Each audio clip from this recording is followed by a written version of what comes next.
a planté un arbre avant de mourir n'a pas vécu inutilement. C'est un proverbe béninois.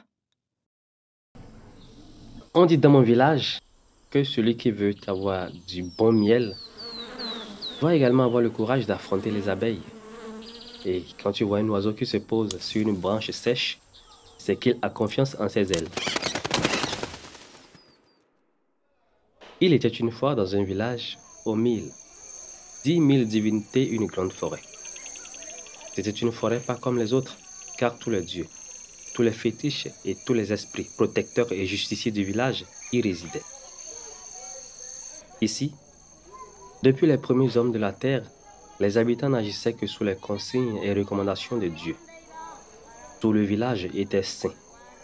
Pas de famine, ni d'épidémie, jamais de conflit. C'était un village de paix et de sagesse. Tout était pur calme.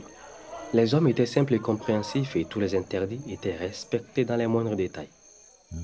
On ne doit pas pénétrer dans la forêt sacrée sans autorisation. On ne doit pas balayer ni laver la nuit. On ne doit pas aller au marché ni au champ la nuit. On ne doit pas dormir dehors la nuit. Et la femme en période impure ne doit pas entrer dans la forêt ni s'approcher des fétiches. Quiconque outrepassait une de ces lois était soit puni par les dieux, soit maudit par la population dans un soulèvement rituel. La vie suivait son cours normal dans ce village, jusqu'au jour où Béro, le fils aîné du chef de la plus ancienne famille, et sa femme revenus au village, après un long séjour en ville, franchirent le seuil de l'infranchissable. Ils avaient mis le doigt sur l'œil gauche du fétiche, et la femme, en période impure, avait touché le crâne du crocodile, totem des habitants du village, et ceci au cœur de la forêt sacrée. Pourtant, ils avaient été prévenus. Pourtant, on le leur avait dit.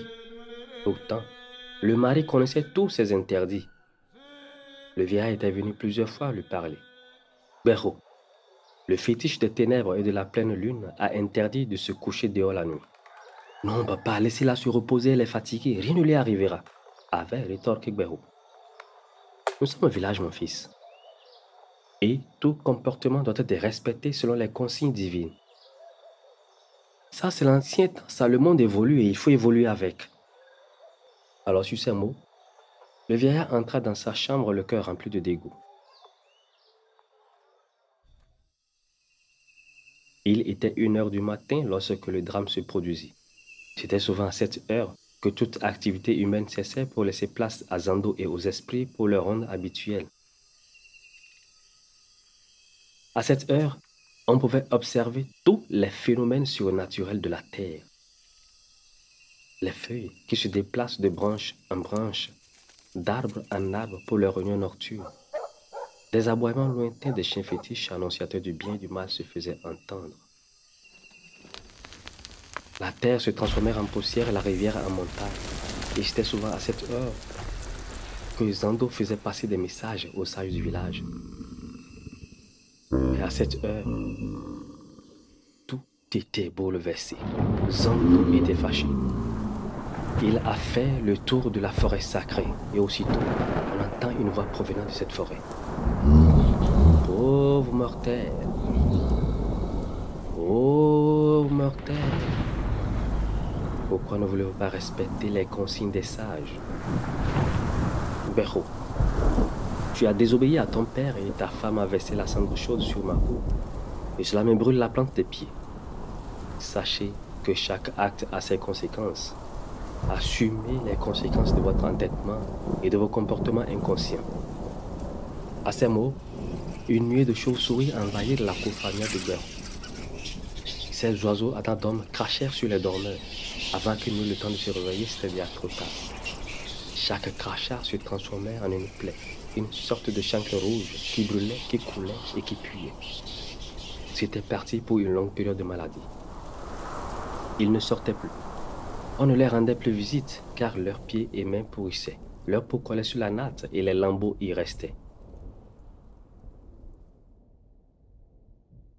Le chef de famille a appelé le féticheur qui a invoqué toutes les divinités. Et il dit, il faut que le couple coupable soit livré au charognard en guise de sacrifice. Si ce vœu n'est pas exaucé d'ici 3 jours, le mal atteindra tout le village. À cette époque-là, les charruins n'avaient encore jamais rien dévoré. Le vieux, sage, soucieux de sa famille, a convoqué les animaux au bec arqué le lendemain à la forêt. Tout le village était réuni sur la place publique. Les deux suppliciés étaient étendus sur une natte de paille, soutenus par les fils blancs, noirs et rouges. 4 hommes bien bâtis, paille nouée à la taille, étaient prêts à installer le hamac conçu pour la circonstance. Le chef féticheur, qui était prêt, et les corps des malades gissaient sur ce lit mortuaire ambulant qui prit la tête d'un long cortège en direction de la forêt sacrée. Et juste derrière les gaillards, le chef féticheur qui entonnait un chant de purification que tout le cortège reprit en chœur. Kurukutabe, tebiri. Kurukutabe, tebiri. Amanchankona, tebiri. Amanchankona, tebiri. Kurukutabe, tebiri. Kurukutabe, tebiri. Et sous les accents des chansons, des litanies, des incantations et des gons géminés, la procession s'avançait lentement vers le sanctuaire. Arrivé à la forêt, la chaîne humaine y fit 8 tours dans le sens contraire à celui du tourbillon afin de dissiper la colère des dieux. Le chef féticheur Guédégbé alluma un feu, invoqua toutes les divinités et ordonna de déposer le couple coupable près de ce feu. Il dit aux membres de la procession de rentrer sans revenir sur leurs pas ni même regarder en arrière. Lorsque la flamme du feu s'était à peine confondue à la fumée blanche, que les gros oiseaux de lointain pays se jetèrent sur les corps agonisants pour les dévorer. C'est depuis ce jour que les charognards et les vautours ont commencé par dévorer les corps en putréfaction.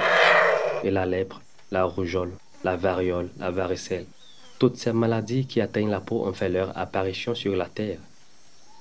Et c'est depuis ce jour enfin que les consignes divines et ancestrales est devenue une préoccupation majeure de tous.